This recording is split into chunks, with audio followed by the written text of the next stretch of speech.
ಏನು ದಿಢೀರ್ ಅಂತ ಸ್ಟೈಲಾಗಿ ಬಂದ್ ನಿಂತಿದೀಯಾ? ಕ್ಲೈಮ್ಯಾಕ್ಸ್ ಅಲ್ವಾ, ನೋಡೋರ್ಗೆ ಬೋರ್ ಆಗ್ಬಾರ್ದು ಅಂತ. ಸರಿ. ನನ್ನ ಅಣ್ಣಂಗೆ ಮಾತ್ರ ಗೊತ್ತಿರೋ ಹೆಸರು ನಿನಗೆ ಗೊತ್ತು? ಪ್ರೀತಿಗೆ ಜಾತಿ ಮತ ಭೇದ ಭಾವ ಇಲ್ಲ. ಪ್ರೀತಿಗೆ ಇಬ್ಬರಿದ್ರೆ ಸಾಕು.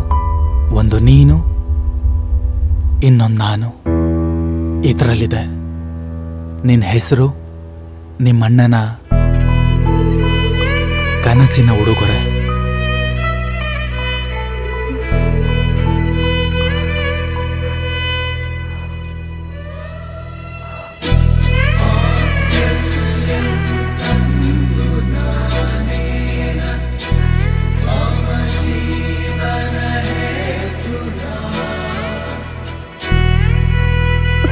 ಇದು